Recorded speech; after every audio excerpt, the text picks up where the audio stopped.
It's one of those ones where you wake up in the morning and you're like, yep, it was just right before lift up the covers. You smelt it, you dealt it. Real rough there, taking yourself out. Not about the Dutch oven there, but hopping into the next match. Tracer, Lior, Poser, kicks all over by Pleasant Park. You have Doten in the corner, and Tracer has a nice little loadout, 6 shadows with the combat. Also has a tower built up, so might have a little bit of extra resources underneath, and has priority rotation on the zone. You can see right on the edge of the Pleasant Park circle.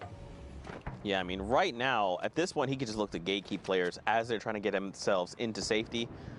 I want to see, though, yeah, okay, I was going to say, I want to see like a wide shot. I want to see more of what's going on here in Pleasant Park. A lot of players are on that outside edge, and they need to start making their way in. We've already had, you can tell, right? There's players that have already established themselves in this new safe zone. Now it's about everyone else. How do they get in? Are their rotations safe? Do they have long rotations? Does someone around them have a potential launch pad or rift that they could use? Do they have that utility? So many possible decisions. Look at that. Choi, he was flying in the air and just gets ripped to shreds. He's not been eliminated, not yet, but he is in definite critical condition. Bolt Johnny, they're going to be picked off in 38th place. Rough, not the worst, but rough for sure. That's pretty bad. It's pretty bad. That's pretty bad. I'm not in terms of like, oh, getting to 38th is bad, but playing 18 minutes or whatever in a game to get to the 5th circle and then being dropped out before placement points doesn't feel good as a player. Tracer now popping the shadow, going to opt to try and find a little bit of room. You can see, again, the players gravitate more towards the outside of this 5th circle. Gradient Bricks picks up last live. Tracer hitting the tree to get a little bit more, sitting on 5 elims and 5 smoke bombs. And now, while you're towards the outside of the circle, everyone on the eastern side of Pleasant now has priority on that zone, and players are going to have to go past. 35 players left. You can see everyone playing safe, playing dense. Nobody wants to get picked off right here. We've talked about it before. The placement threshold is kind of the barrier. Like, hey, was this an acceptable game? You can't spend this much time in a match and not get placement points. And here we go, man. Circle has started moving. Again, guys, every interaction matters. This is their last opportunity, the last few games they have on the server. Probably like about an hour left in queue time. Becca, can you help me out? Boom, 105 minutes. Thanks, Becca. 105 minutes? Wait, what did is that really, what I said? Zeke? An hour and 5 minutes. Really? Ah! Wow. Anyway, all right. Yeah, 34 players. Right back. No, Becca, take that away. Remove the graphic. Becca, remove the graphic. World Cup. Can Zeke do math? The answer is no. The answer is yes. We're not friends anymore. Now, Tracer here turns and picks up Pocket. And Sino gets Jarvis as well. The South Korean player taking him down there, representing from South Korea, as I said, from the Asia region, playing in Canada. Currently had a nice little Canadian flag there on his Twitter account. Yeah, I was trying to figure out, but I know he'd been asking, doing everything they can to try and get one of the solo spots there. You can see Sino in the bottom left, Persecute also in the lobby, Vide in the lobby, Fate Yonder, Wheels, Thai Tanks, TXG Temple, Dorden, Kaz, Coral, so many players has qualifying for the Fortnite World Cup creative side with one of the sickest trick shots during Ninja's thing, still into the top 25. So 3 points for everyone in the lobby. And Kaz goes down right there, a little bit of a caster curse. I apologize, but he did get his flu shot, so not gonna end up being sick.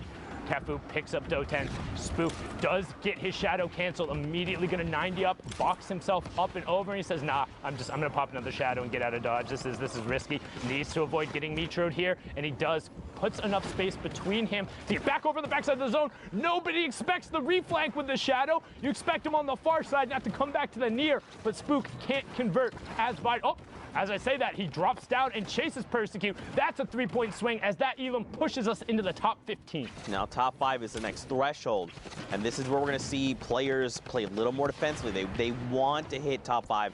Those extra 2 points are so crucial. Spook here doing his best impersonation of a spooky ghost, walking around that shadow bomb. He's going to find a player, a 36. It is a headshot, but not a ton of damage. And look, he's got there in the pyramid. They're trying to keep themselves safe. He does get the ramp, and the players, they're just trying to abandon. They're like, no.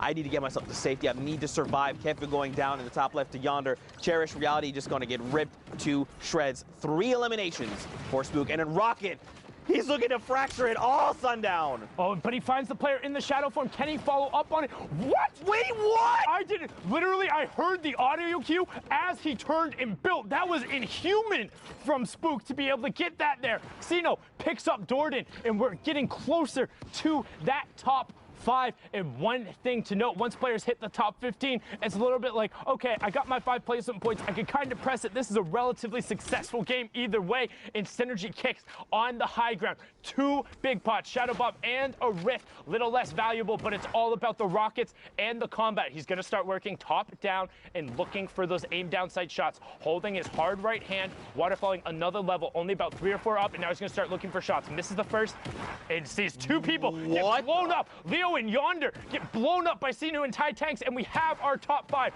7 points for everyone in the lobby, and Kix is trying to go to work. This player holding him off, using the turbo build to just hold that box, and Kix says, okay, you can have it. I'm going up 1 more. He does have a single RPG. He could just bring everything down or just save it and try to get a cheeky angle and just level everything down below. Now, keep in mind, he's got a great angle. He immediately just destroys that player there. They're going to just back to lobby. Good day, friend. Sinu there picked up as well. So who's left? I 3-box me or wide shot me. The rocket gonna come in. That's Tai Tanks. Oh my God. Okay, who's down below? Who's still left? I think he actually got a shield tag with that RPG. I assume this player is tagged out. That's why he's just playing defensively. It was Spook. No, but he did get a shield shot. Spook tried to be a spooky ghost there, but no flankerinos. Synergy kicks him out to the lobby, gets the victory royale, and closes that match out. Well done from him there, and just look at the run away from Pleasant. We pretty much head in a straight line there, but the action doesn't stop. 47 players here. You see Zucchini and Nico over here as well. And look in the bottom right-hand corner. We're over by Lonely, but look at the number of players who are in that next safe zone. There's only about 4 or 5 on the edge, and the other 40 players are going to have a long rotation over there. That's a lot of open space. Yeah, we need either community launch pads, community rifts, shadow bombs, whatever it is. Ballers, just get yourself to safety. Now is the time to go. Nico, look at this. Rift to go, slurps, half shields. He's ready. He's got no elims. He's trying to look, saying, I've got time. I'll mess with this player. Sky Virus. Unfortunately, not the T Virus. Gonna get eliminated there. So one fantastic thing that Nico did, and you might wonder why players are doing it, players will set up a ramp directly behind them and then force themselves onto the wall. This goes back to the conversation we had before about those yellow builds. If you put the ramp and then you're standing in it, because the other wall ends up being broken and you're phased into that one, as you step forward, that other wall gets full built and it kind of pushes you forward a little bit, but makes it a little easier to phase through into the walls. That's how Nico was able to get there and get that shot off. Well done from him there to close that one out. But the rest of the lobby, you have Rex, Psycho, Pine all over on this side. We already saw Psycho have an incredible performance, and not gonna meme on that because it really was that good. But Rex gets the wall, gets the cone, has the trap on the back side, and Renuity can go hang out in the lobby because Rex is